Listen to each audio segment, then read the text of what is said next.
This presentation includes forward-looking statements that are subject to risks and uncertainties.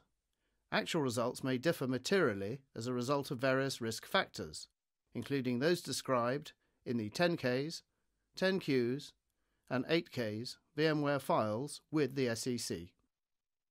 Ladies and gentlemen, please welcome Sanjay Poonen.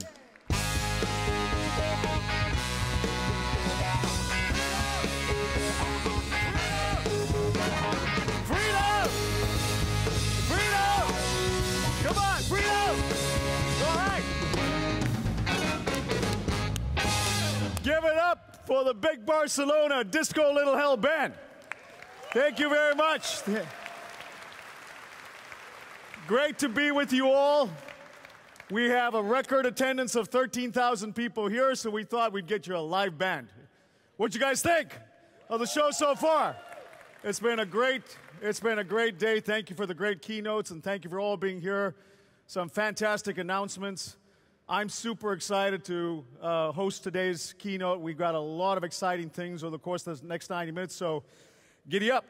As we think about what's going on in this world, you know, there are lots of different things in which you could think about VMware.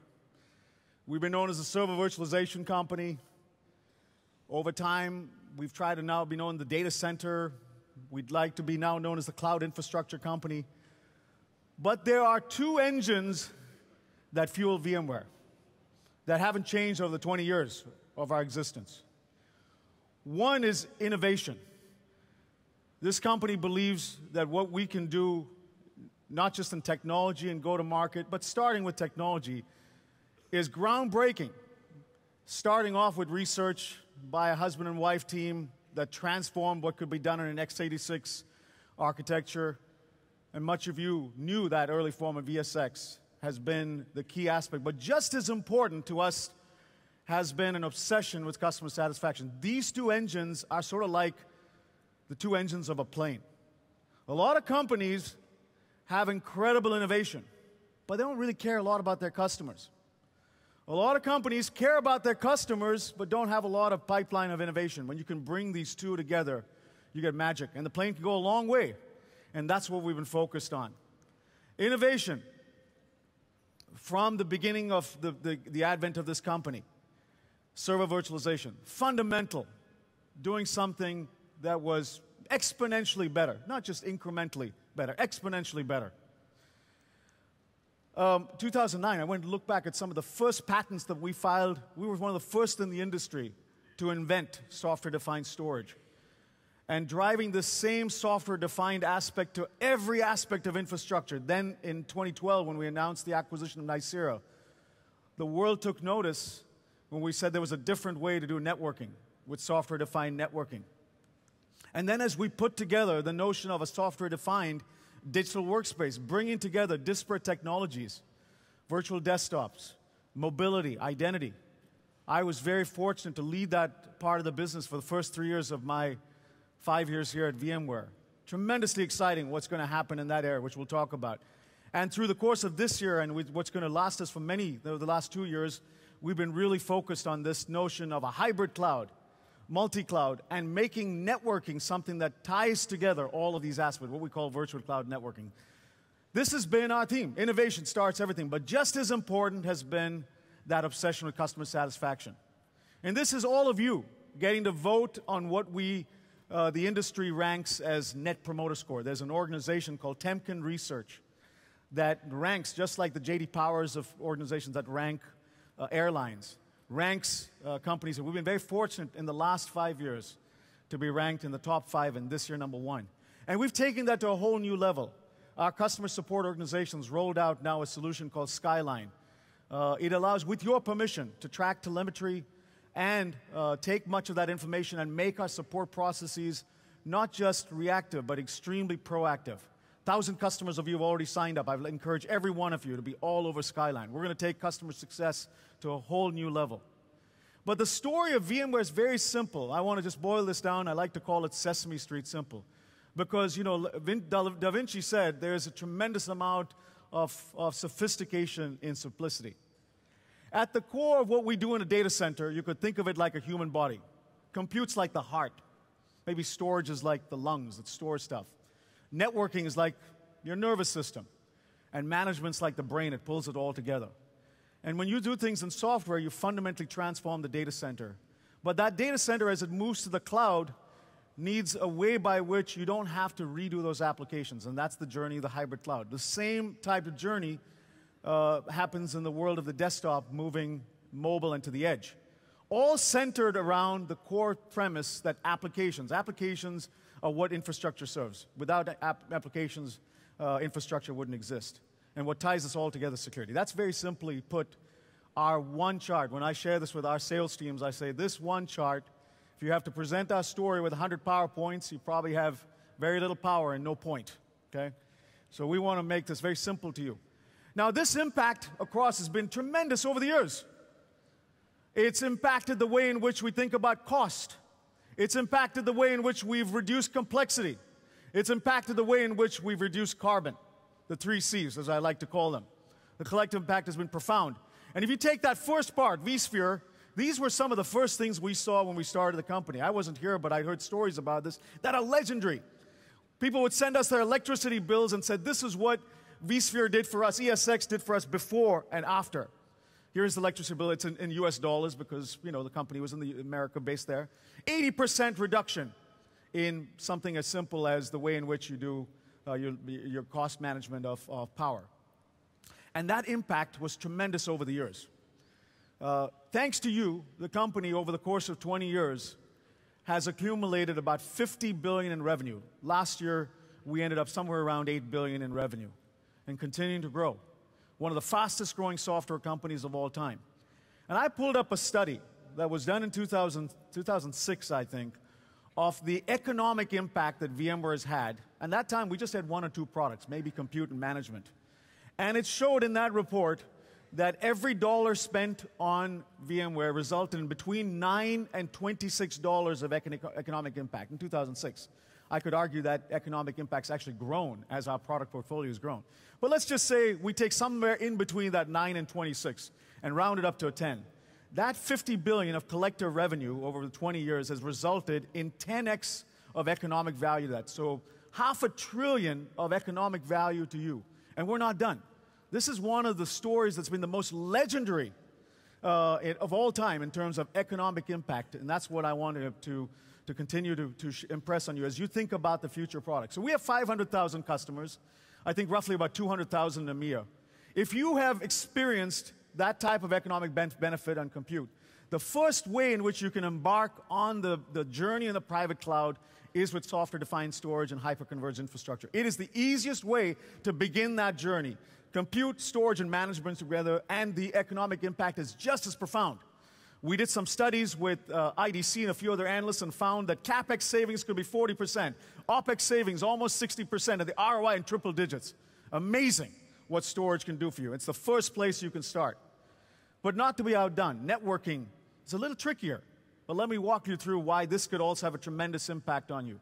Typically, when we looked at networking problems today, pre the use of software-defined networking, they look like this. 30% spent on hardware, maybe a little bit of 5% odd on software, and 65% on labor-oriented tasks. Okay? And now, the labor-oriented tasks you just don't, kind of see, but it starts to accumulate because everything is manual. And let me give you the perfect example of a manual type of task in life that if you saw today, you say, why would you do that? Imagine that you printed out a document and you manually spell-checked every word.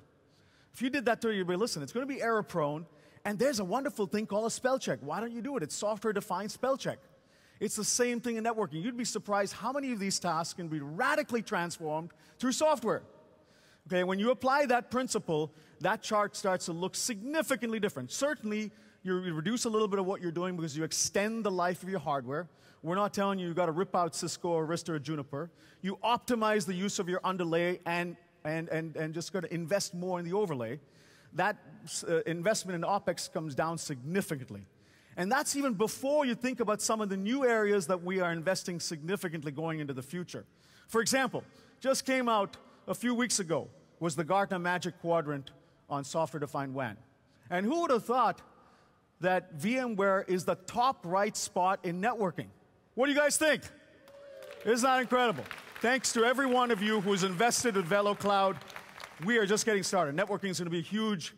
So when you put this together then with management, we could talk to the heart, the lungs, the nervous system. Management's the brain. So what does the brain do? It automates everything. That's the first A. Then it provides analytics. And then, of course, the part that I find most exciting, artificial intelligence. Okay?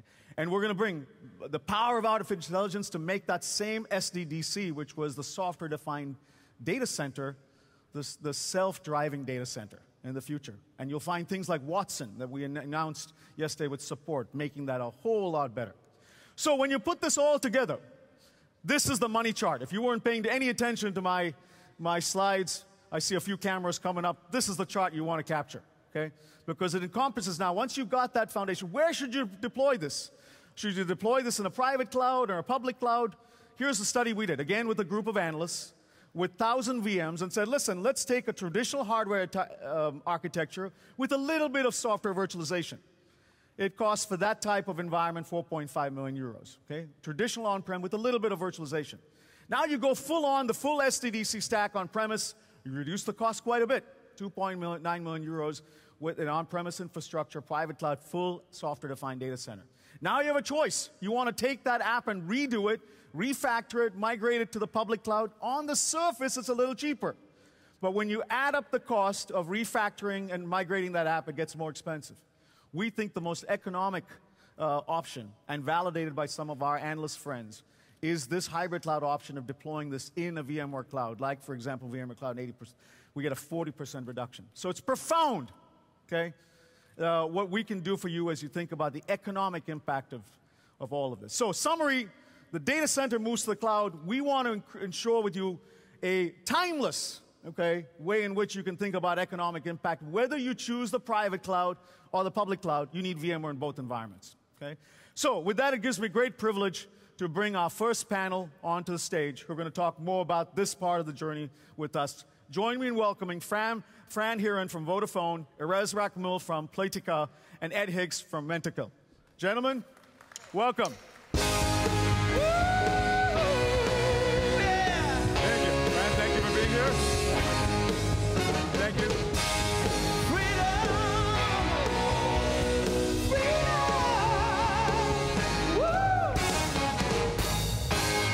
All right, freedom, that's a great song.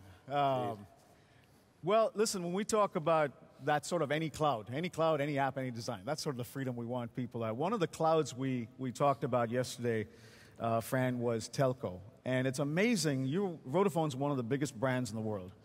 Yep. And traditionally, VMware has played in the telco, in the IT industry, but on the IT side of things. But together, we've been embarking on something extremely transformative that moves in the networking area. Why don't you talk a little bit about what's changing in the telco industry and what led to this, partnership with VMware and Vodafone together? Sure. Thanks, Ajay. So good morning, everyone. So I guess the key message today is 5G. 5G is coming in the industry. It'll be here very, very soon. I won't say quite when for obvious reasons, but we're in advanced stages of testing 5G in our main markets, including here in Spain. But it's actually a journey that we began probably 3 or 4 years ago with VMware in terms of putting in place the foundations for what 5G will be. So the level of agility, the level of automation abstraction that we needed, we began building back 3 or 4 years ago. So NFV is the popular industry term, network function virtualization, very specific for the telco network. And that's something I think we have to change, and we can talk more about that. But began putting in place those building blocks of the core network functions, our voice core, our data core, virtualizing them and taking them on that path to cloud and automation. So while we're doing that, and that process is well underway, and I think yesterday Pat mentioned a figure of about 10%. We're significantly ahead of that in Vodafone, but we started early, and we started with VMware very early. At the same time we were doing that, we also began a path to transform our IT estate. So in telco, you hear the term network and IT being two very different things. That needs to change, but we began to move those support functions as well into virtualization and then on into cloud. So on the IT side of the house, so to speak, we're now looking at public cloud and really looking at where we place those IT applications. And in some markets we have a policy of software as a service first for IT, then public cloud, and then if we have to, we'll host it ourselves. So 2 different speeds, 2 different tracks that I think they have to converge at some point, but all really paving the way for that 5G promise, which is going to come next year. So you've got the IT cloud, you've got the network cloud and the public cloud, and you need a software abstraction layer across all of those. And the key challenge there is making those clouds look as consistent as possible, because moving workloads between, making that decision, is going to be easier if we have that level of consistency, where before in this industry you've tended to be a little bit different, a little bit more abstracted, and that is and will change. Great. Well, Erez, let's move to you a little bit. Folks may not know about Playtika, but I began to get a little bit of an understanding of your company and the industry, online gaming. My understanding is online gaming is a bigger industry than Hollywood. Is that true? Hollywood and the music business together, and Hollywood actually and almost music. double of it. Double it, and you'll. And this is before 5G. This is before 5G. I mean, I bet both of you are colluding together to make sure people buy more online games. But tell us a little bit about why in the gaming industry, you know, you've got to move agile, you've got a lot of your workloads sitting on premise, how you embarked on the journey with VMware as it relates to the hybrid cloud. Okay. So we are growing very rapidly. Like you mentioned, the gaming industry going super fast going forward, super fast. Our demands for more environments, more compute power, more environments for developers, for testers is constantly growing. We actually, each year we are planning our growth. We are planning, we are putting huge buffer, and still the industry push us much faster. We had to grow faster and scale up to the cloud. We contact our partners in VMware, decided we want to scale up with the VMware on cloud. And after a very short POC, we immediately moved into production environment. This is VMware Cloud on AWS. Yes, VMware on cloud on AWS, yes. And actually, a few days after that, we already been with more than almost 1,000 VMs on VMware AWS.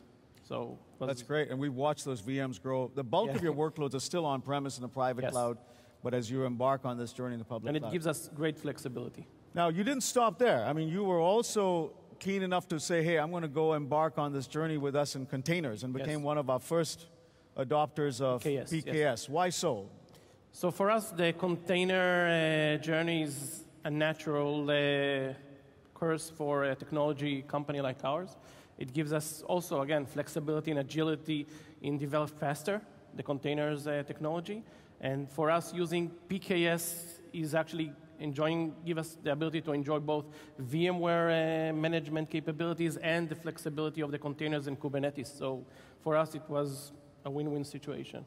Erez, you'll be happy to know I've got PKS socks on. Right?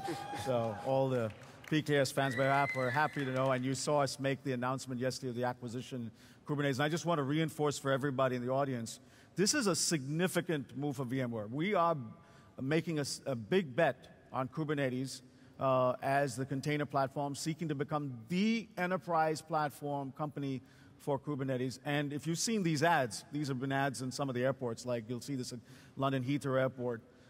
We have these sort of ads going around which are a play on the word where, anywhere. We think VMware, the virtual machine, the future of that could be just as important with containerware. And hopefully that gives many of you who are looking at the opportunity for Kubernetes. Hey, so one of the things there is, before I move to Ed, you guys do a lot of profiling in AI and analytics of the type of people that game. Play the games, right. Is any of them a 40-something Indian American in your AI data that you collect? So yes, it's about like 45 years old, North American women. North American woman. Okay. Right. That explains why I don't get much work done with Robin Matlock, our CMO. Just kidding. She's playing games all the time. Just kidding. Hey, Ed, let's talk another exciting industry. But not many people know what Rentokil does, but it's in 70 different countries. What do you guys do? Because the name itself sort of is self-explanatory, but why don't you explain it to people? So we're the world's leading pest control company. As you say, we operate in 74 countries. We've got about any pest? Any pest, within reason. Okay. I was just watching on YouTube this, post the floods that have happened in Florida and other places. There was somebody's house that had an alligator inside it.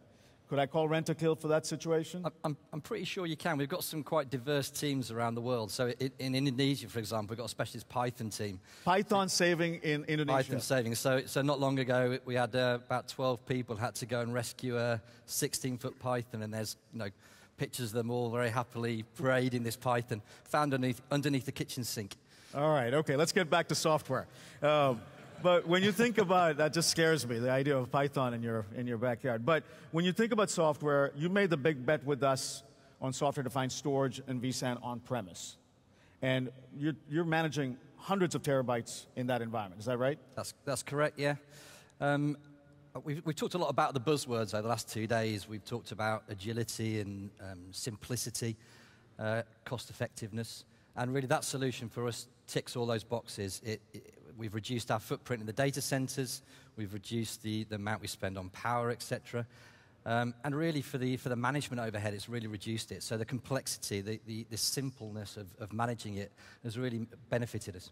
So you embarked on that first stage, as I said, of creating a private cloud with software-defined storage. But then you took the next step into networking with not just NSX, but you were bold enough to embark in this sort of very distributed environment in our branch solution, VeloCloud. Maybe you can talk about the networking journey and why VeloCloud. So we went to market about 3 years ago to understand what do we do with our global WAN. And we had a number of challenges at the time around, we're seeing the workload shift between the data center and cloud. We're big users of Google Hangouts, so the intense requirement on the bandwidth. We also had to get the internet access as close as possible to the end user.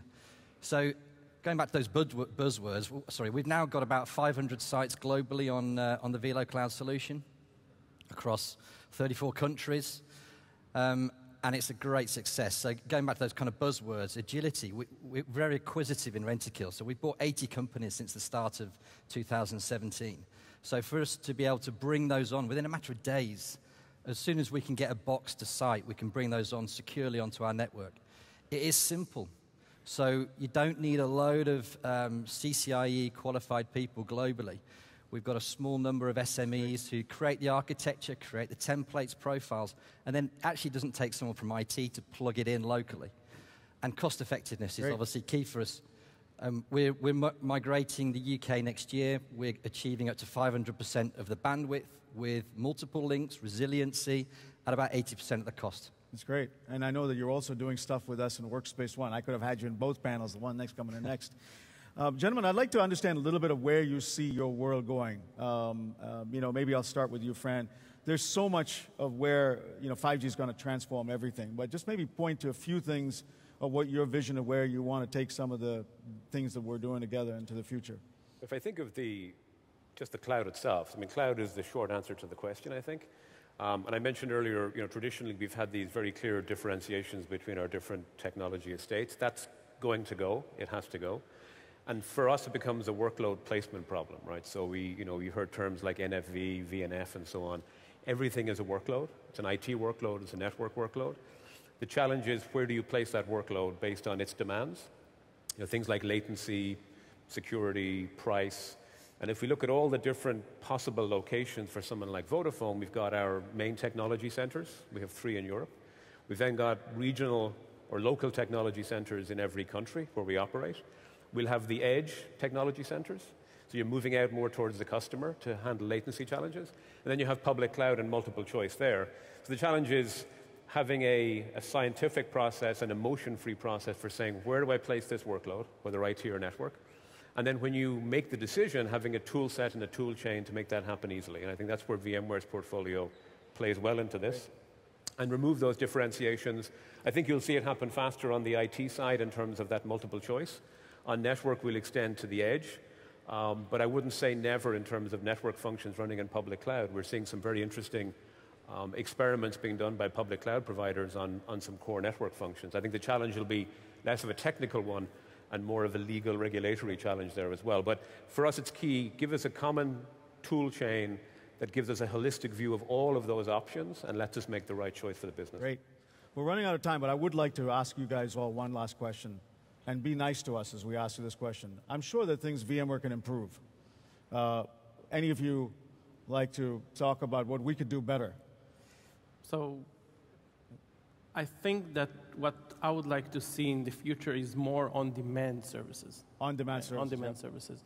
Again, we mentioned that we are using VMware on AWS cloud. I want to see it more on-demand, more ability to consume as I want, like on the spot immediately, with ability to scale up and scale down, just without any ability to know. I don't need to contact my account manager for doing that. I want to consume it like I'm consuming the regular public Just like cloud. you do in any Yes. other cloud. Yes, Right? this is- Ed, on your side? Yeah, for me, it's so we've been dealing with AirWatch before VMware acquired them. We're dealing with VeloCloud before VMware acquired them.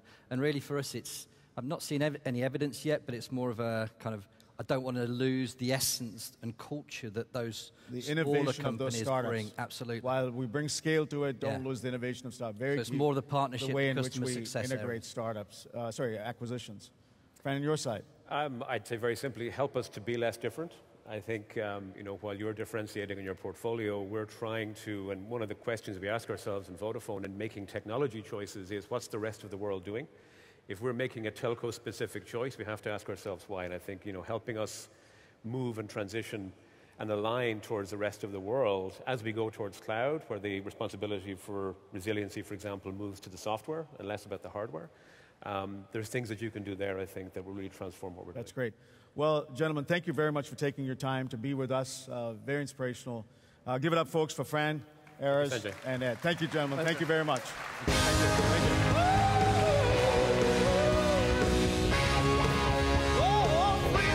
Okay.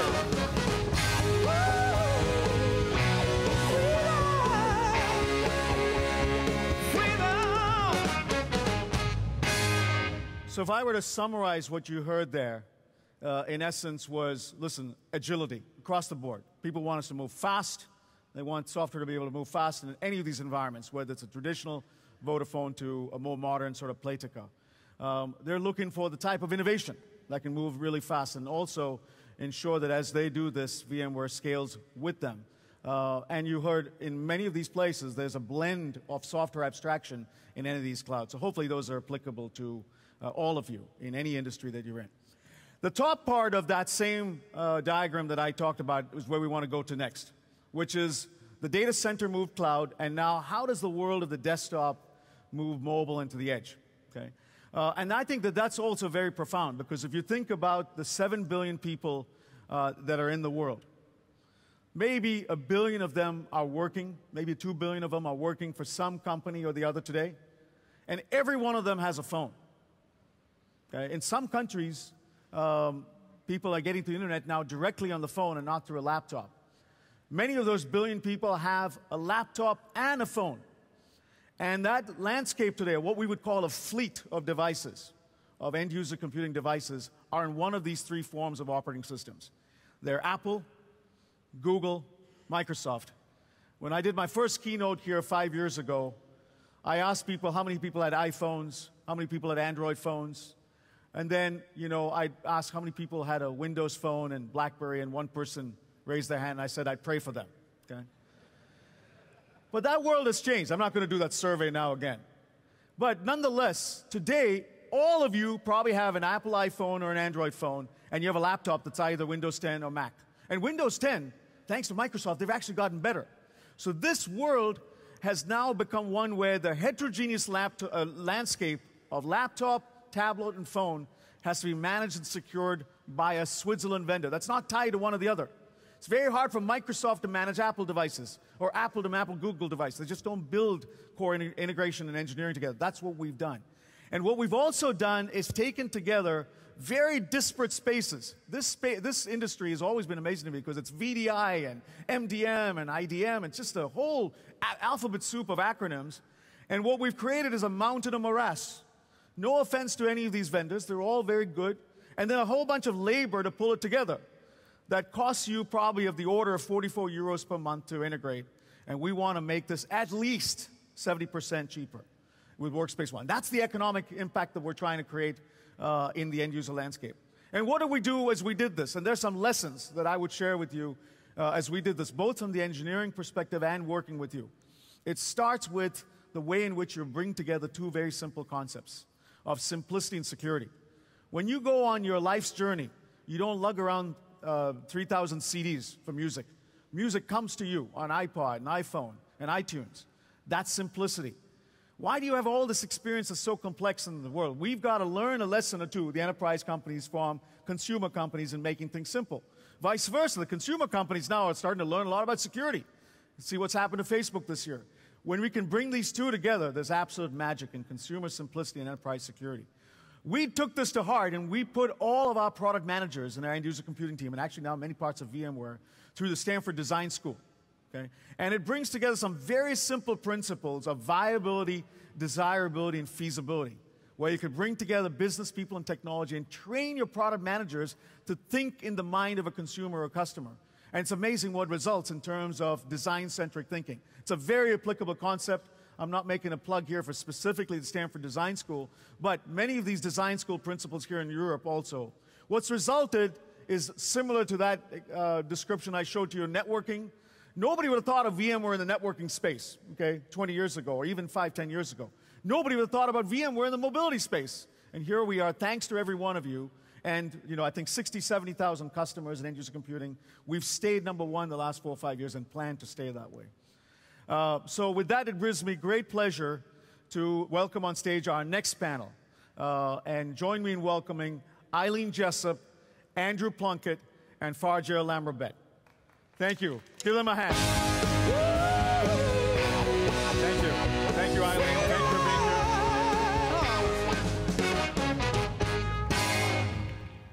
Great. Well, this is fantastic. It's clearly a passion of mine, end-user computing, since I was involved in that business. But you all have very incredible stories in terms of what each of your companies are doing. Eileen, I thought I'd start with you because my mom's a doctor, and anytime I talk to someone in the medical profession, it's amazing. You know, we think we're doing something special in software, but then here you are helping either save people's lives or impact people's lives.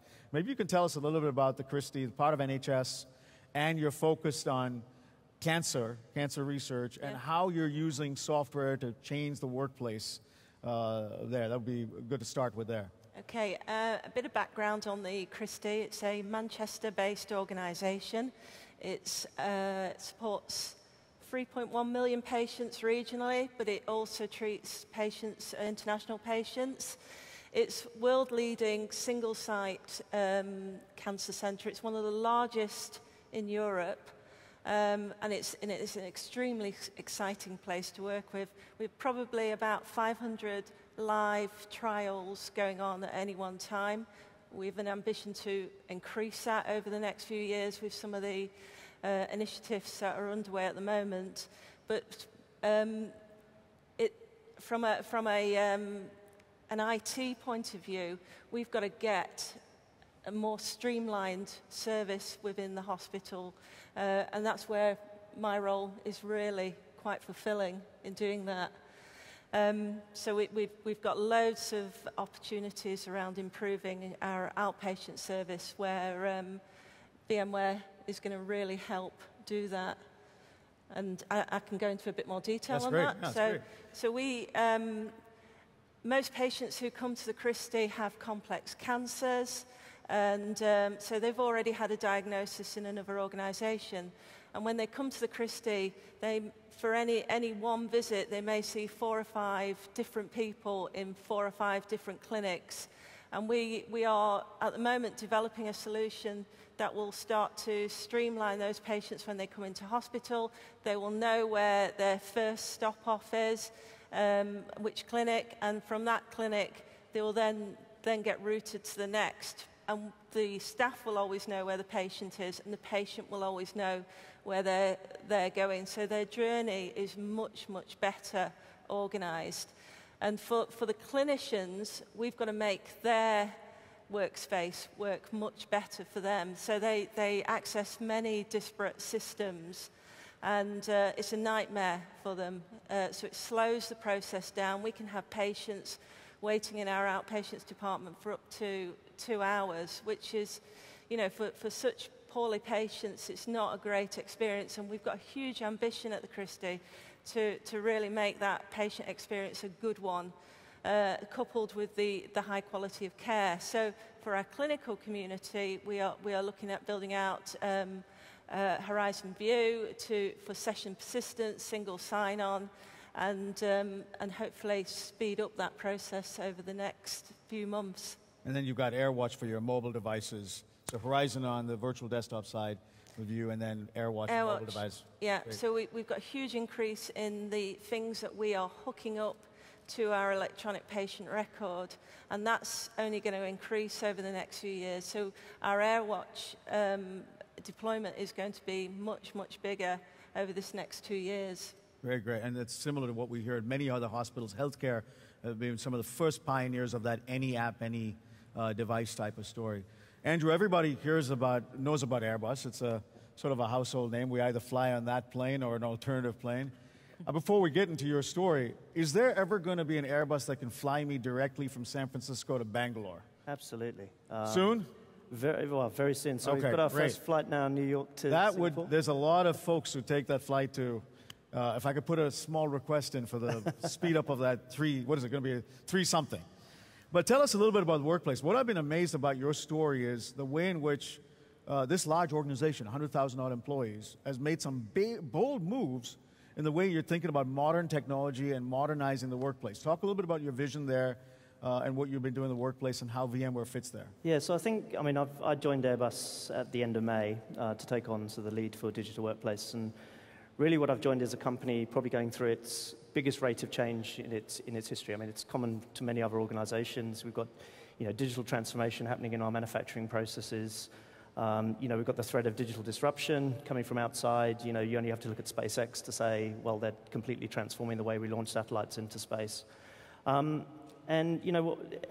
has made a significant number of investments in sort of the digital space, and I guess we've had a lot of good success in that. But one of the key things, and if you think about our goal as an organization, whether it's our helicopters division, defense and space, or our commercial division, is really to optimize and accelerate the way we design, build, and then service planes sort of after we've sold them to customers. But with all those investments, and you think about the complexity of our the operating environment we have. So we have something like 5,000 external suppliers. Our aircraft run into the millions of parts.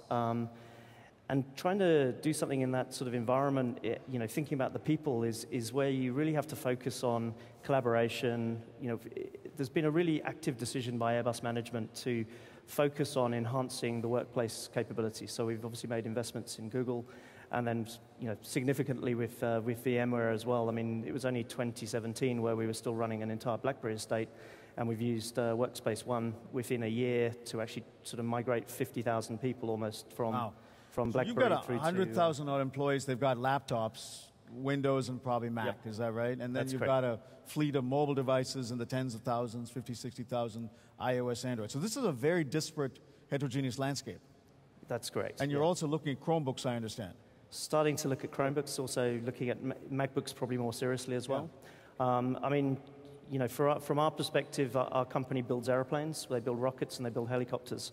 And we need to be providing the tools to make those people's jobs as easy as possible. So we have to offer that flexibility and capability, and I think that's a really big drive in that. Obviously, we've also invested recently in Google as well for our G Suite. So. Yeah, I want to come back to it because it's phenomenal. The use of G Suite in that.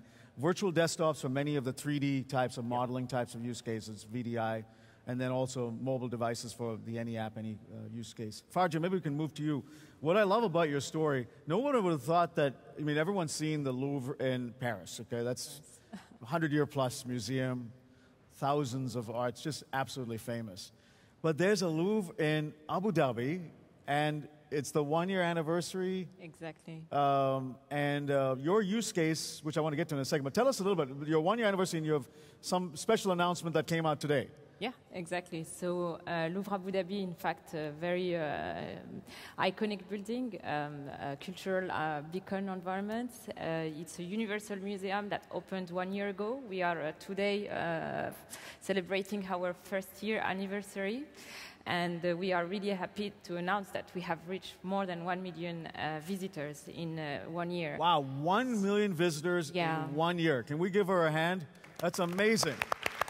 Okay. I bet it took the Louvre in Paris many years to get to 1 million. Yeah, maybe a little easier in the Middle East with a lot of tourists and so on coming in. But what's fascinating about your use case was it wasn't just your use of Workspace ONE for employees. The bulk of your people who come in are, using iPads in the museum, and you've got all of them secured with Workspace ONE. So this was a consumer use case. Exactly. So basically, we have built the Louvre Abu Dhabi Museum from scratch. So from the base building, the physical architecture, the network, the business application on top of all those layers. And we were really aiming to bring a lot of innovative technologies and mobile, flexible, and digital features. It's quite complex in a museum environment to bring all that tool, because museums are quite classic in their way of exhibiting the artworks and providing museography to the visitors. The region of UAE is quite exceptional because people are really connected, very mobile-oriented.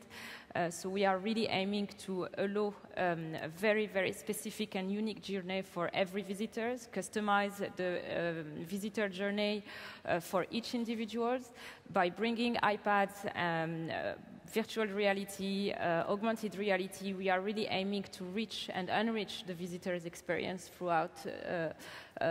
It's all about that visitor experience. Exactly. And the iPad makes it extremely, you can bring virtual reality and a variety of other things to give them the full experience about the wonderful art there.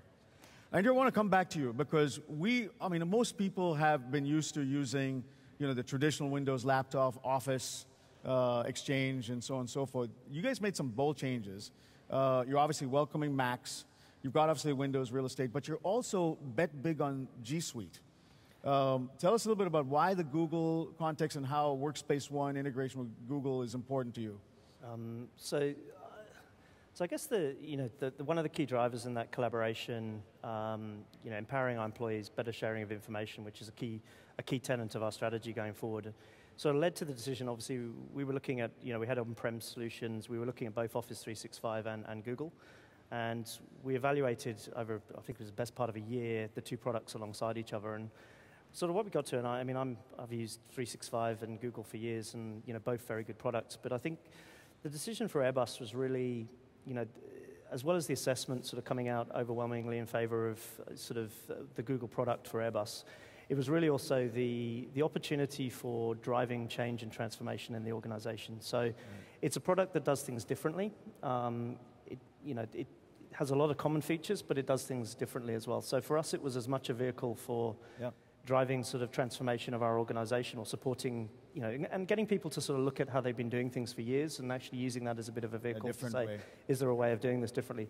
So, from a Workspace ONE perspective, we're already using Workspace ONE in terms of the deployment of the application. So when people are enrolled onto Google, the applications automatically drop onto their phone, and it's been a really seamless process in many cases. A bit of testing up front, but we've got it now working really well. So big credit to the team for that. But, I think going forward, the importance of your tools for us is going to be huge. We need to, while we might have a complex estate, we need to make that thing very simple to our end users. As I said before, it's really about focusing on the job they're trying to do. Eileen, maybe we could also end with your example before I ask the last question very quickly to all of you. You have a vision for where the outpatient experience is going to go. What was that going to, because all of us go to a hospital, we're frustrated at the amount of time we've got to wait there. How is mobility and that workplace transformation for employees and clinicians, what's your vision of how that's going to influence the outpatient experience too? So I think the first interactions our patients will have with our new outpatient service will be via the computers we supply and the information boards. I think the next stage will be an app to a patient's device, whether they choose to take one when they enter the Christie or they use their own, that tells them where they are in their journey, gives them some subset of their record and what's going to happen next to them in the journey. And at the end of their trip to the Christie, what's going to happen next? What's the next stage for them? And I think the better we make that experience, the better I think we can start to see outcomes for cancer. Yeah. And I think that mobile app, there'll be an app for everything secured by Workspace ONE. Maybe very quickly to each of you, are there any areas, I asked the same panel, the previous panel, any areas you feel VMware can improve? Anyone want to go first? All right, you're eager to raise your hand, Eileen. You go first. I think, I suppose with any vendor is come in and see us, come in and feel our pain, and come and get closer to understanding the way we work and how to improve that. Understand your business and sit there with you. Absolutely. Andrew or Fadja? Yes, my request would be different. So my point is, if we can succeed to bring all these people, your audience, your partners, vendors, clients, partners, bring them to Abu Dhabi to visit the Louvre. All right, the next VMworld, JP, we got to do in Abu Dhabi. All right, that's a simple request. So. It's a little easier than software. Andrew, on your side? Look, for me, I mean, we're using VDI extensively. We're using Workspace ONE extensively. They're great products, but I feel we're only tapping the surface of what they're capable of, and I think it's actually helping us to unlock the sort of full range of capabilities of the products. I think, for me, that would be something I'd really want to see more of. And you've pushed us very hard on the integration of Workspace ONE with Google at your scale, 100,000. So thank you for that. And all of this is very helpful. Eileen, Andrew, and Fadja, let's give it up for our panelists. Thank you very much for being with us. Thank you for being here. And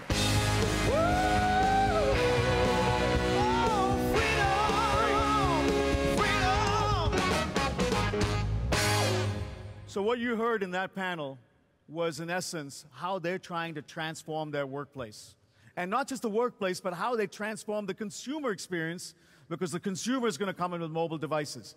And what we're seeking to do is, just as Eileen pointed out at the very end, is to understand your industry. The more that infrastructure companies like us could become vertical specific to the healthcare industry, through the consumer products industry, through banks, and actually in the digital workplace, which we have one of the easiest ways to start thinking just like those businesses. So as I summarize, this picture kind of orients everything we're trying to get done, right? The data center, making it with software look like the cloud. Help you in that journey to the hybrid cloud, whether it's a public cloud, multi-cloud. And then in the world of the workplace, ensure that you have all of this ability to work at the speed of life, so you can pick up any app on any device. And that entire world will also help you move to the edge. So that's just a summary of the bigger picture you saw from Pat yesterday, okay, of this world of any cloud, whether it's IT, whether it's the hybrid cloud, going public cloud, or the telco cloud, or the edge cloud. The world of any app, not just the traditional apps, SaaS apps, but also cloud native, and of course the world of devices. We think that this is a tremendous opportunity for us to be innovating up and down this picture for years to come. I think we first shared this picture 5 years ago, and I think we could be doing this for the next 5, 10 years easily, because there's so much to get done up and down the stack. And we could not do this without you. So let me finish my part of the keynote with say that, listen, what you heard here from every one of these 6 stories could be each of you. In fact, you've got a story to tell. We want to hear about it and put you on stage.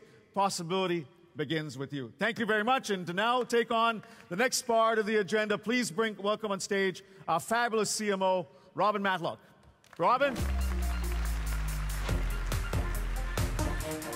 All the best. Show is all yours. Take care. Thank you, Sanjay. Well, thank you, Sanjay. What a wonderful session with our customers. You know, we've talked a lot, both yesterday and today, about the tech industry. Where it is today, where is it going, and how are we going to help shape that future? And as you heard, it's VMware's 20th anniversary. And in a lot of ways, that celebration of 20 years gives us the opportunity to look back. But it also creates this curiosity and wonder to look ahead. What will be 20 years into our future? What challenges and problems and obstacles are we going to face? And how are we going to channel all of our innovation to shape the most positive future possible? When I look out into this audience and see the incredible talent that is gathered here, from leading technologists to leaders of business, representing every segment of industry, financial services, healthcare, education. I am simply in awe of the power and the influence that we have as a community of people. We're the ones that are building the very fabric and infrastructure for the organizations and companies that we serve. But for me, this brings up a very interesting question, and frankly, a complex one. How do we use the power of technology responsibly, truly for a force for good? How do we use our collective talents, the talents that are in this room, in this industry, right now, to ensure that we have a better future for everyone? Not just the insiders, not just those of us in the industry that have access to all kinds of technology, but truly for everyone. It's a big question. Now, to help us really dive into this topic and explore it further, I'm thrilled to welcome a very influential businesswoman, philanthropist, and public servant. She's a veteran entrepreneur of the dot-com era. In fact, she started her own company, a travel and leisure site, lastminute.com, at the very early age of 25. She has spent much of her career as an advocate for digital access and security. She's a member of the UK House of Lords. She's an acting executive chair at .Everyone, which is an organization that is dedicated to championing responsible technology for a fairer future. She currently sits on several boards, including Twitter. She's the definition of a Renaissance woman, and she's also just an absolute delight. Please help and join me in a very warm welcome for the very own Miss Martha Lane Fox. Thank you so much, Martha. Thank you, Martha. It is just so lovely to have you with us this morning. I'm just absolutely delighted. Now, you and I are going to get a few minutes here to chat, but before we do that, you have such an interesting story, such big ideas about where this industry needs to go to help the world be a better place. I would love to just let you have a few minutes, and I'll be back and we'll have a chat. Thank you. Thank you. Great. Thank you, Robin. Hola, good morning. It's great to be here. I don't think that you imagined that you would start your day today looking at an extinct species. But I can tell you that you have got this real chance to see close up a live dinosaur. I was walking down the street the other day, and a relatively young person came up to me and said, "I know who you are." And I thought, oh, great, I'm famous again, because for a short period of time in my early life, our company was very famous. They looked at me and they said, "Yeah, you're that dot-com dinosaur, aren't you?"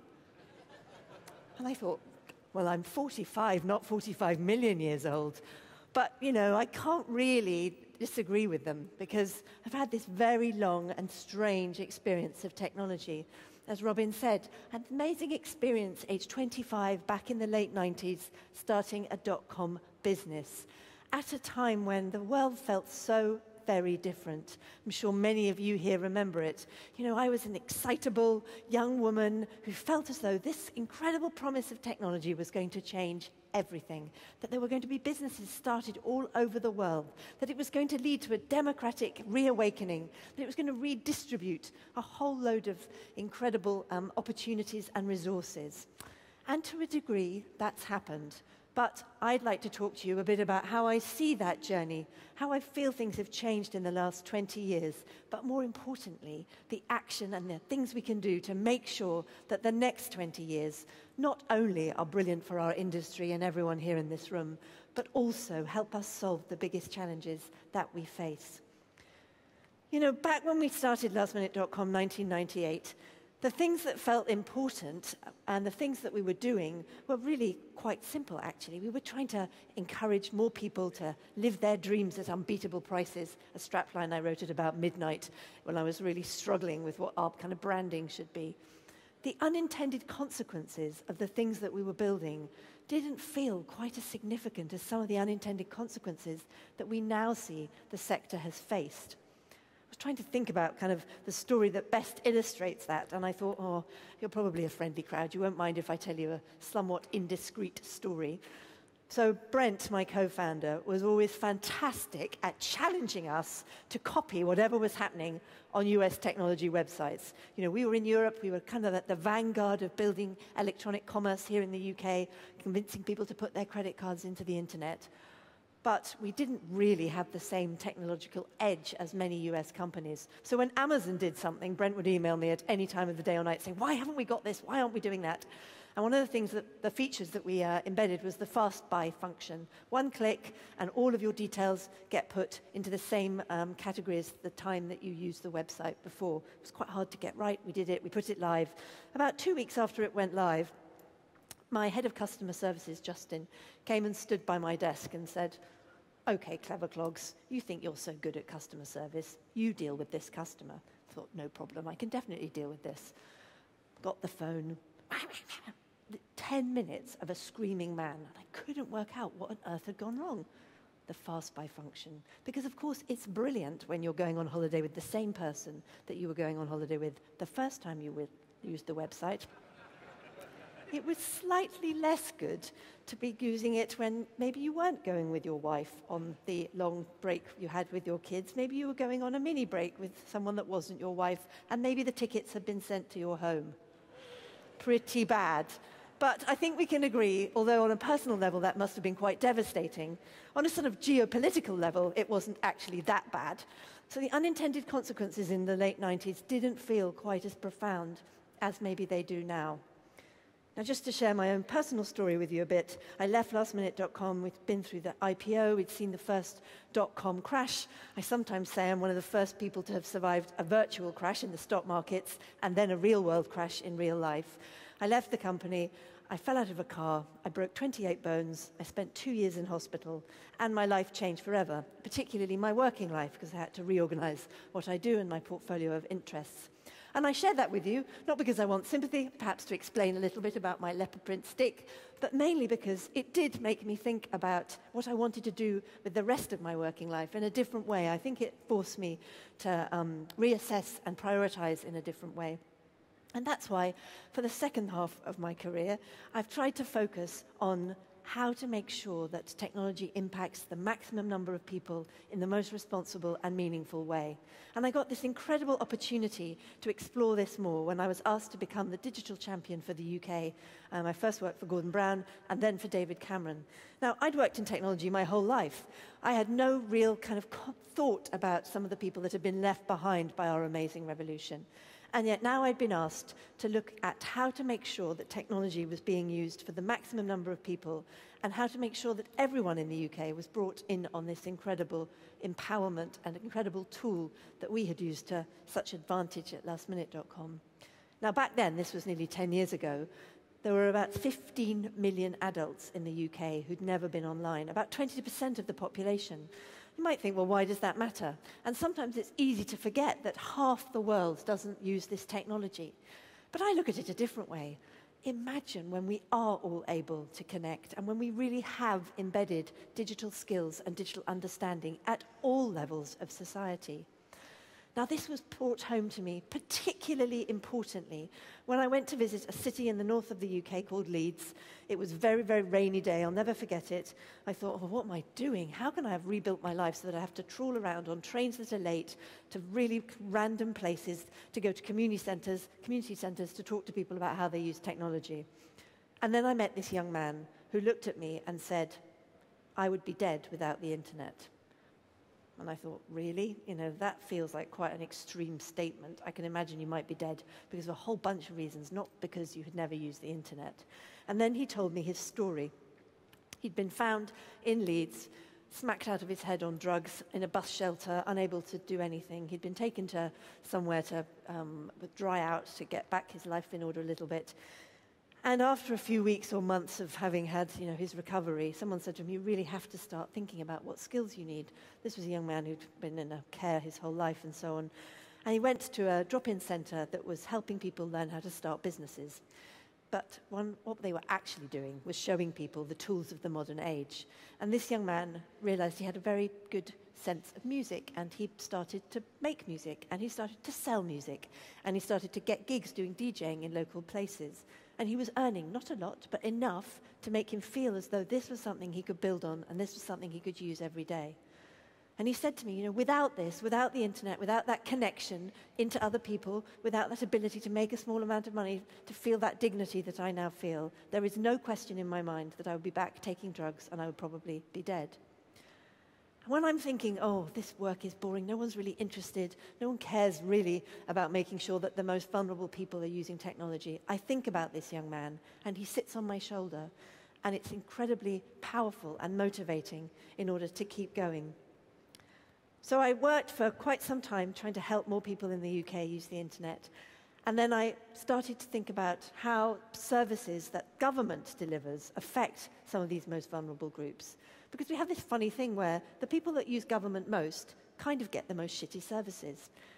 It's not really very fair. They weren't the most digital services in the UK. They weren't the ones that all of us here would recognize as being best of class, efficient, digital by default, user-friendly, agile in design, all of those things. Government is very far away from that. So I started getting involved in digital government, and I set up a team in the centre of government called the Government Digital Service, and we created something called gov.uk. It's a model that's now been used all over the world. Very simple thing. My message was simple: put users first. Not that complicated, right? All of you in your businesses, I'm sure, say that all the time. But this felt like a big shift in government, because in government, people who write policy have often quite stayed in their own rooms and never actually talked to the person that that policy affects. When we reimagined the driving license in the UK, we got all the people who make policy around driving to talk to people that use driving licenses, all of us really. They were somewhat stunned, somewhat shocked to be in the same room as the people that used their policy and used their services. Now, why am I telling you all this? I'm telling you all this because I still feel as though we haven't begun to scratch the surface of the power of what we can do with this technology. As I said, I'm 45. Maybe I'm having a midlife crisis, but I think the internet is having one as well. There are some dark forces that certainly I never imagined when we were starting off our business back in the late 90s. We face massive challenges around cybersecurity. We face massive challenges that the value systems of people who are building very, very important and huge bits of the internet are very different to what I would call our kind of liberal values in the West. We had never imagined that there would be warfare conducted in these dark places on the internet, that countries without the resources that liberal Western democracies have would use technology to such an extreme advantage. This is complicated issues. I never imagined that we would also have such a lack of diversity in our sector, and that some of the voices that felt that were going to emerge and that were going to be included have fundamentally still been excluded. So we do need to get a grip on the next 10, 20 years, because we have so much that we can still do. I'm in the UK now trying to build a movement for responsible technology, to try and encourage the use of technology at all levels of society to solve the problems that matter, rather than just deploying the technology. To lead with the humans, not to lead with the technology. There are a bunch of different things we're doing, but fundamentally what I think we need to do is raise levels of digital understanding at all levels of society. It's actually quite easy to help people use the internet, to get that checklist of basic digital skills, as I said, to help more people like those young people in Leeds, that young man in Leeds who've never used the internet. Can you send an email? Can you buy something safely online? Can you use your own passwords and so on? You can do that checklist. Much more difficult to get this nuanced and slightly ambiguous idea of digital understanding. What does that mean? What I think it means is creating resilience for the digital age. And this is something I think is a huge prize for the organization or the country that puts it at the heart of its strategy. When I sit in the House of Lords, as you can imagine, there are a whole spectrum of things that happen when you get 800 people who are all very different backgrounds. But fundamentally, there is a big disconnection between the pace of technological change outside the building and the pace of policy making and legislation in the building. I think it's absolutely vital that we join these two up, whatever country you're in, Because unless we do, we won't make the best decisions about public spending, about healthcare, about all of the things that matter. It's an immensely big challenge. We did some research in the UK that showed that while 50% of individuals felt that every day the internet was helping them, of course, cheap clothing, connecting with friends, searching for information, using Uber, whatever it might be, but only 12% felt as though the internet had been good for society. Only 12%. Now, I'm sure it would be interesting to do the research in all of the countries you come from. But that, to me, that's the fundamental challenge. That big disconnection between, I know I've been helped by it, but I don't actually think it's doing good for the world. Because the danger is if people lose trust in technology, if they don't want to be part of the modern world, then we're going to have some real complexities and inequalities, and we're going to see even more of some of the scarier and malign forces, I believe, that we've seen rise up in the world over the last 5-10 years. You know, if I look at what's happening in my own country, you can map pretty much exactly people who use technology with people who voted to remain in the EU and people who were disconnected from the internet and voted to leave.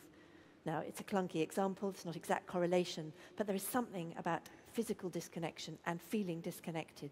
There's something that we're all feeling a bit nervous and ambiguous about. So we need to put a different set of values at the core of how we build technology in the future. We need to make sure the human is always at the heart of how we build things.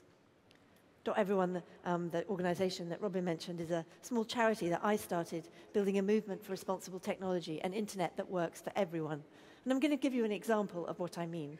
We did a project around end-of-life care because I'm basically nuts and I wanted to pick the most complicated and difficult and emotional subject I could. I said, let's get involved in the NHS, and let's get involved in the NHS at the point at which people are dying. And my team looked at me and thought, what are you talking about? That is not when people need to be worrying about technology. But that's sort of the point. If you can design services at the most difficult point of need for people in the most need, and you can show that technology can be a facilitator rather than a headache, that surely is what we should be using technology for. And guess what? When you're dying, it's a bloody nightmare on many levels. You've got hundreds of people in your care, in your orbit. We worked out that on average you have about 40 people in your care in the last 6 months of your life. That might be people in your family or close network, but it might be a physio, a kidney specialist, a specialist doctor, people in the hospice, people who come to your home. And they all have different information systems, and they're all telling you different things. So we built a very simple collaborative healthcare record, just like a note-based product, that meant that people could take control of all these different bits of input information. We talked to lots of people who are in the last bits of their life, and we built something very, very quickly.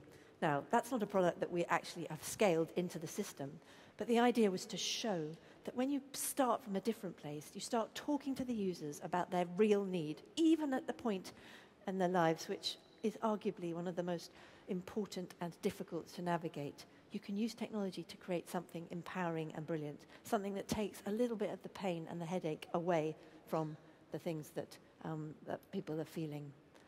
So I believe we need to put this kind of thinking much more at the heart of how we build systems. I think the technology sector is an extraordinary and incredible place, but I don't yet think that we've addressed the challenges that we face as humans in the way that we need to. I couldn't stand up here in front of all of you and not also talk about diversity and why I believe that is also part of this responsible technology movement. You know, I mentioned I sit in the House of Lords, an 1,000-year-old institution.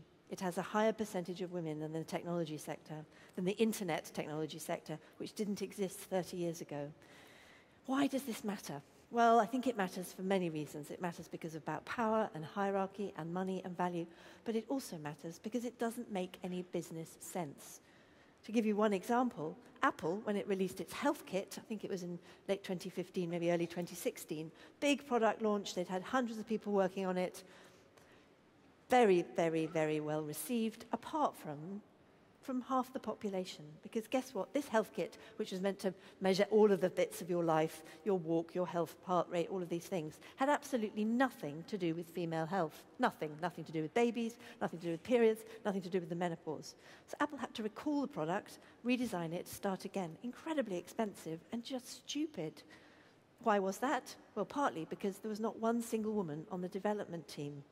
That's not good business sense. Similarly, when I went to join the board of Twitter, I thought, how can it be that Twitter has this terrible abuse problem that at that point in 2016 it was really profoundly bad, and in Europe people were, why do you want to join the board of this company that is supporting all of these negative conversations in the world? Well, you know, I think Jack wouldn't mind me saying that when 4 youngish white men design a product, they're not building it for the worldview that they see. They've never walked down the street and been shouted at. They've never felt nervous as they've walked down to get back to their house with their key in their hand thinking, is someone going to jump on me? And yet I think pretty much every woman in this audience would recognize that experience. And probably if they had been involved in the design process right at the beginning, would have designed for safety in a different way. And I'm happy to say Twitter is shifting and changing. But, you know, these really matter. It really matters because of product decisions and because of the moral compass that I think we all need to make sure we live by.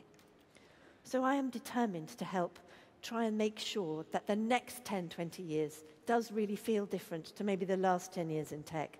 I can't bear it when I hear this tech bashing. Technology offers the most incredible solutions to the world, and the internet specifically, and there is so much more to be done. We really haven't even scratched the surface yet. We must make sure that everybody is connected to this incredible empowering technology. Half the world still isn't. There are so many more stories like that young man in Leeds. When I hear politicians say, oh, we have 90% broadband coverage or 95% broadband coverage, well, what about the 5%? We must strive to make sure this is something that increases equality, doesn't increase inequality. We also must make sure that the governments and the services that we're delivering at scale for all of our citizens are services for the modern age.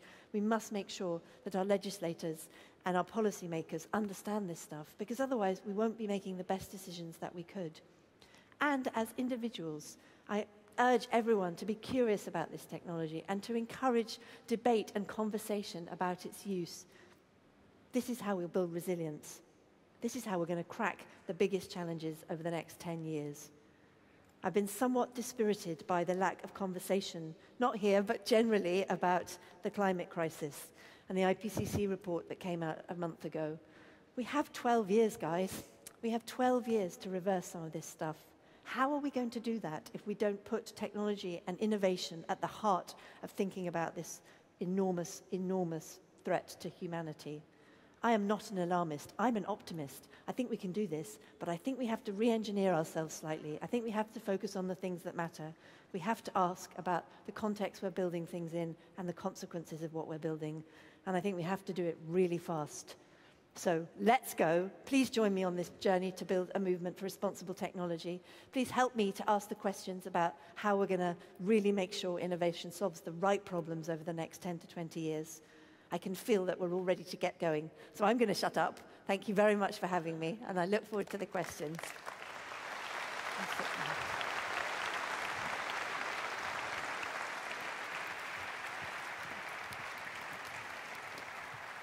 Martha, you are just a bundle of energy and incredibly passionate and so much vision and ideas. So let's dive in. I just have to unpack much of what we just talked about. Let's take the audience back a little bit on a journey. First of all, you just have this huge platform, big ideas, and you're, everything from public policy to private sector. But I want to go back to the Martha, the little girl Martha. Like, were you born this way? Did you always think you were going to change the world? And how did this kind of fire start? It's really hard, isn't it, to analyze yourself with stuff like that. I guess I'm lucky. I came from a background where I can honestly say my parents would have been more distraught if I'd gone into banking or accounting or become a lawyer than become an entrepreneur. Fine occupations, by the way. Yes, exactly. That's not a disrespectful comment. It's just my particular background. My dad was an academic, a historian. We always talked about ideas at home. My mum ran her own small charity, so I think it was partly percolating from all of that, and I just always wanted to contribute and feel as though what I was doing had a consequence in the world that was meaningful. And you talked about, kind of a turning point for you, and you mentioned the accident a little bit, but take us back to this time and what really became a trigger and an inspiration for you to really start on a very different kind of trajectory. Can you what was going on for you at that time, and why, what really made this become the torch for you, particularly technology as well? Well, I think a couple of things,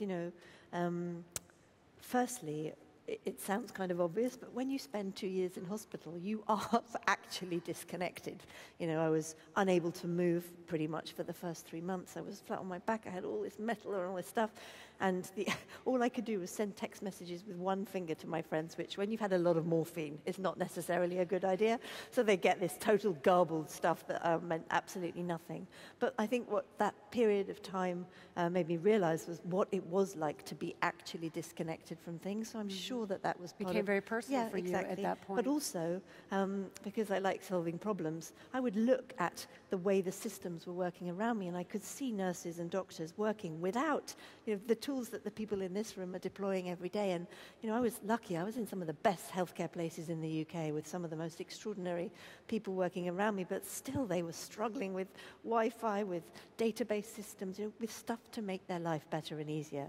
And even though that was 15 years ago now, I don't believe it has significantly changed. I really don't. So I think from both angles, I thought, hold on a minute. There is a whole other world that isn't about the lastminute.com excitement and vanguard of e-commerce. It's about how we deliver benefit to people who are actually working on the front line in services. Mm-hmm. So let's dive in a little bit more to this concept of responsible technology. And maybe because this audience is particularly focused in IT, that's our segment of the technology sector, but help us first of all kind of delineate, you know, when you think of these messages, the message to IT versus the technology sector as a whole. Let's start there, and I want to go into some more. Yeah, and I think you're right. You know, there's things I believe we can all do at a personal level, just in our daily lives. There's things that you can do in your professional life, and then there's things that we need to be worrying about as citizens, I think. And so I believe so deeply that whatever bit of the technology sector you're working in, whether you're working in databases, whether you're working in cloud software, whether you're working in any of the innovations that we've heard about over the last 2 days here, it's important to ask about the context of what you're doing and building and the consequences of what that might be. Let's pull that thread a bit. Context. Give me a little bit more color on that. What I mean by that is, I don't think anybody should be shy of asking, what is this for? What is this product going to be used for? How is it going to be deployed? Who is it going to touch? You know, have we thought about the people that are going to be affected by this, both positively and negatively? Do we think it's going to deepen existing inequalities, or do we think it's going to shrink them? You know, and I think that might sound an absurd thing to say about certain bits of IT, but I would argue every bit of IT is as important as every other bit in the chain, because that's how we build our systems, is by being conscious of where their next, the kind of interlocking bits all affect each other. I wonder if, you know, I'm sure that as we're building things, we're asking some of those questions, but are we really asking with the broadest net? Yeah. Are we really asking and getting the kind of unexpected answers? And what's your thought on that? Because I'm sure people ask requirements documents and they kind of frame a set of expectations. Well, I think that sometimes is the case, isn't it? That you sort of just proceed with these set frameworks without maybe challenging them enough. You know, to give you an example, as people may be aware, we had a big attack on our NHS software recently. It was through WannaCry and so on, and luckily no one was actually at risk of dying because of the attack, but it turns out it happened because about 70 different points in the system, people had not just upgraded their software. And so, you know, everyone was following the checkboxes, but nobody had actually stood back and thought, have we actually done the right things to protect this system?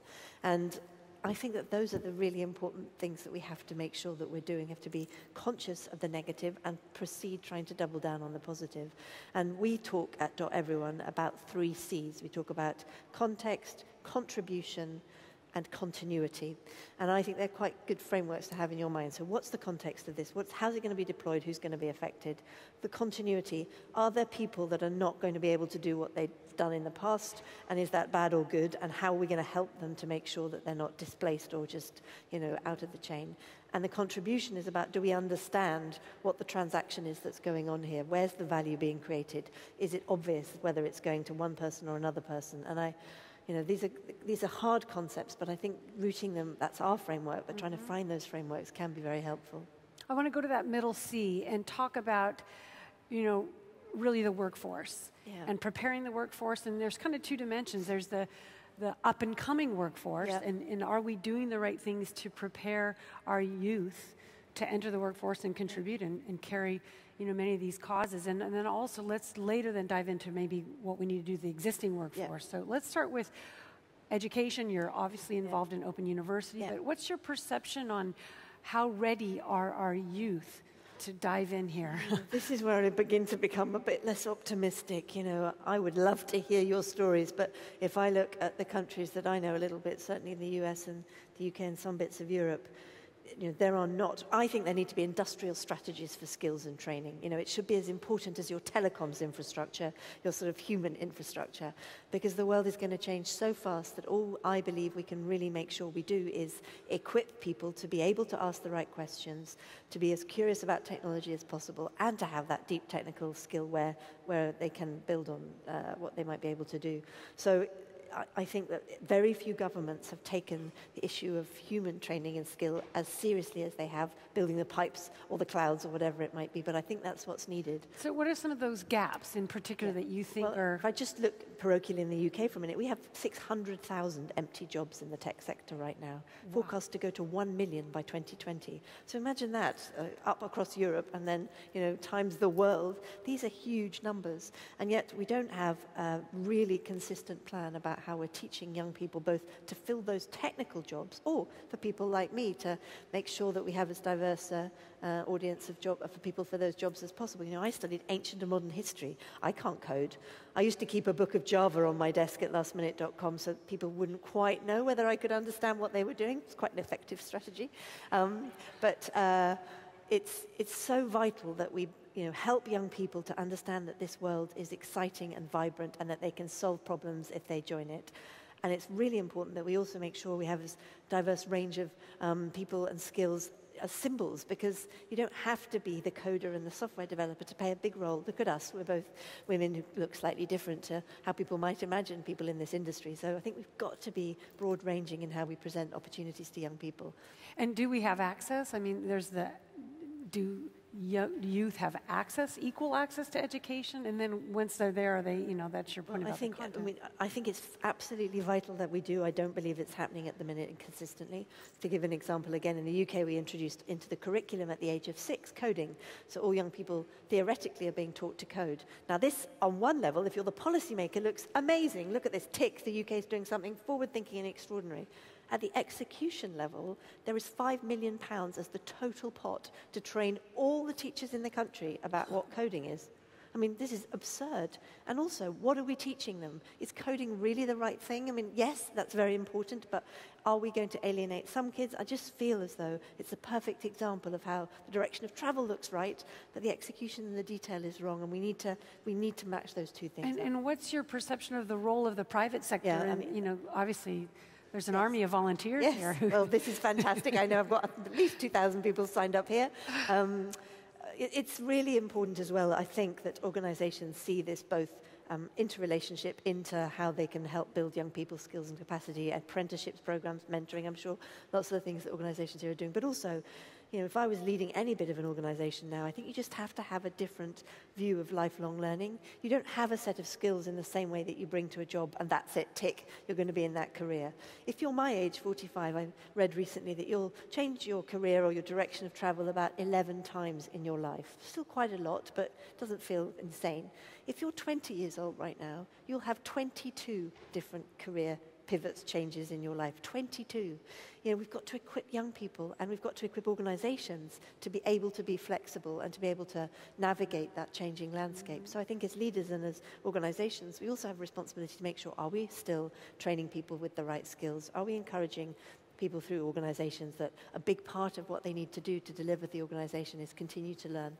What do you think when we think about retraining? And, what's the responsibility that we have as corporations to kind of deal with the workforce and the needs that are constantly changing? We have incredible pressures, shareholder, quarterly earnings, and where do you see Well, I think this is where you have to take a long-term view. Again, back to the fundamentals here. We have huge pressure on talent in all kinds of bits of different parts of the sector.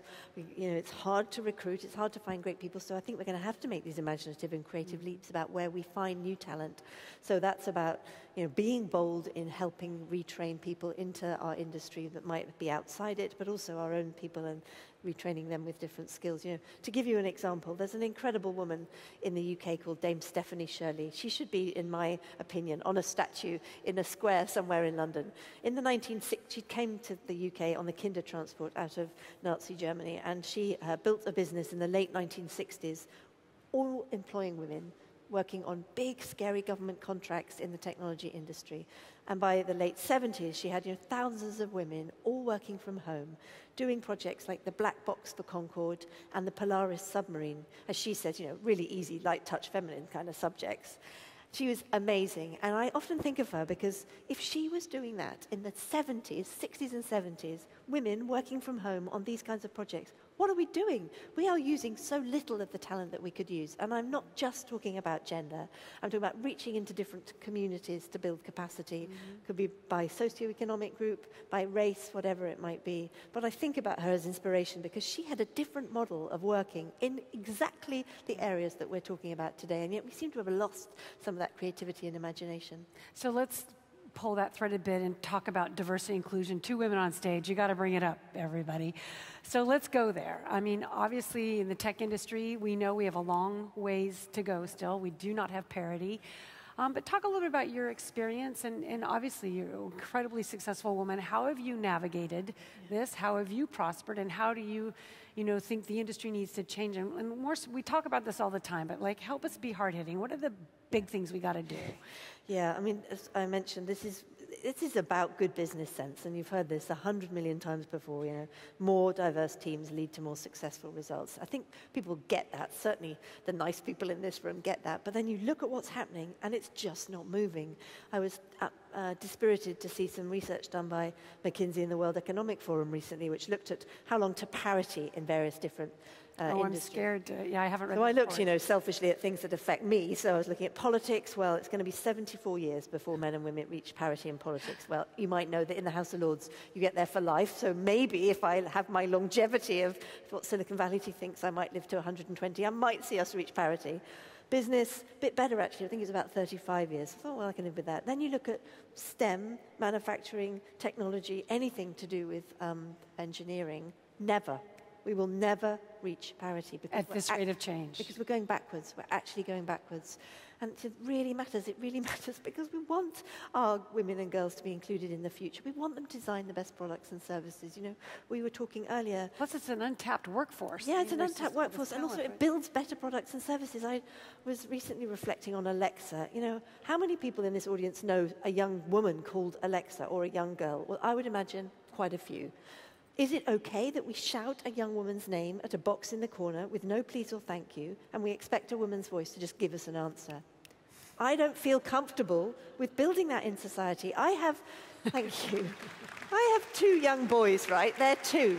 We don't have Alexa at home because they have quite enough attention from their nannies as it is. I'm not having them screaming at a box in the corner without a please or a thank you. And again, I don't believe it's because the people on the Alexa team were bad people, but I bet you there were not very many women, and I bet you they didn't kind of work that through in terms of what they were naming that product. So we just have to get this right. Moral reasons, for, economic reasons, and I wish I could sit here and say, you have to do this, Robin, but it's way more complicated than that. As you know, there are 100 different things we have to do through the whole career of an individual and an organization. How we recruit, the language we use in the adverts we recruit with, how we appraise, childcare in companies, how we retain people, all of the processes. And that's why this is hard work, and that's why you aren't going to see a quick fix like that.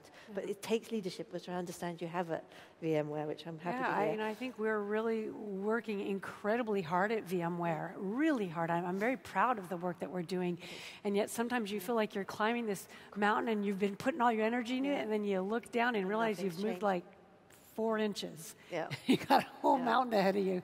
So, Well, this is where I'm with Martin Luther King for obvious reasons, perhaps because of my accident and this stick. He says, if you can't fly, then run. If you can't run, then walk. And if you can't walk, then crawl. But just keep moving forward. Yeah. So that's all you can do, right? Well, all good. Okay, so we're going to run out of time here shortly, but I just have to talk about Twitter for just a moment, okay? This is where I get myself into trouble. But first, I want to kind of go back to when you decided to join the board of Twitter. Yep. You know, was there any angst? Did you have any kind of friction within yourself? In some ways, it feels like it's a little bit against your kind of values and your platform. And yes. I just want to go back to that starting point. Good question. And I did think about it very carefully. But fundamentally, I love Twitter. I'm a super user, and I have used it myself for such massive gain professionally. When I was asked to do this work by the Prime Ministers, I didn't know about the people that were doing incredible things in remote communities in the UK, about this amazing kind of, not industry, but charitable sector around inclusion and access and digital services and public service. But Twitter helped me find those networks, which I could build so quickly, and I found people I would never normally have found, and I really did feel as though I could see the power of this tool from my own personal experience. So I started with that, you know, because I don't think you can do anything if you don't believe in it as a product. Get excited about it. Yes. And then obviously when I met some of the people involved in the organization, I thought, well, I want to be a voice that's different in this boardroom. I want to try and bring the European perspective, which, as people here will appreciate, is very, very different to the US. And I want to try and add to the conversation, because Twitter is an incredible, powerful platform. It is not the same as some of those other Silicon Valley giants. We've only just really made a profit. Yes, we have a huge, enormous reach and a big responsibility, but I wanted to be part of trying to make Twitter the best Twitter it can be in the future, because I think as a tool, it's really astonishing. And tell us a little bit about their journey, as especially against your platform about responsible technology. They are definitely, people I hope have heard Jack recently talk about conversational health on Twitter and contributing to the public discourse. So he is trying to measure this and really see whether we are contributing a net gain or a net negative, and how we can make sure that we move the dial on the important stuff. I do still believe that if we have maximum numbers of people involved in the conversation around the world and try to create that conversation in a positive way, we can do more good stuff. It may sound naive, but I still think human beings are an extraordinary force for good. And I do believe that we are at this funny sort of moment in the internet's history where we have to think, oh, did we really design for that? Well, let's design for something a bit better. And Twitter is certainly on that journey. I want to help them. Well, there's so much noise going on right now, right? And, personal data, monetization of our data. Yes. You talk a lot about control of how do we get the individual and more at the center of control, but very complex issues as well. So you're an optimist that we're. I am absolutely an optimist, because I think, look what we've done. We've done so many good things with this power, but I do believe we will look back on this period of time and just think, oh, we just needed to rejig this stuff a bit. We needed to take back control. And I think we can all do that at an individual level. We can show someone who maybe not included in this journey how this incredible power is. Find someone that's not connected and help them. Ask the difficult questions at work. Provoke and tease and irritate about what this stuff should be used for. And then I think if we all work together, we can really continue to build the best possible future. Well, that's actually a wonderful way to segue to a close here. You got, 12,500 of our best friends, in Amazing. And around the FIRA right now. Call to action. Yes. What do you want them to do and think tomorrow, like immediately, that can affect change and make a difference? Thank you. Well, obviously, I'd love you to partner with .everyone. I want to start chapters of my organization all over Europe so that we can have an incredible movement for responsible technology. But I think about this through all aspects of society, as a citizen, as an employee or an employer, and as a user. So think about what you're using and consuming. Ask the questions of the services that you use every day. Secondly, if you're building products and services, make sure you are also asking those difficult questions about how it's going to be used, what the consequences will be. And as an individual, make sure that you are being an active citizen and involved in making sure your public employees and your public and elected officials are held to the fire about why this stuff is important. So I think as both a user, a citizen, and an employee or an employer, you can take action to make sure that we feel responsible and that we are being active in these conversations. We're not stepping out of them, we're stepping into them. Yeah, because we're part of it, right? Yes, Change only starts with all of us. Exactly. Martha, it's been an absolute delight. Thank you so much for your time. Thank you very much. Really appreciate it. Thank you so much. Thank you. Thank you. Really enjoyed it. Thank you so much. Great to you. Thank you. Well, I hope you enjoyed that time with Martha Lane Fox. She's absolutely an inspiration, amazing. Well, listen, this concludes our keynote for today. Thank you so much for joining us, being engaged and active. I hope you have a wonderful rest of your week, super productive, and we look forward to seeing you tonight at the VMworld Fest. Thank you, and take care.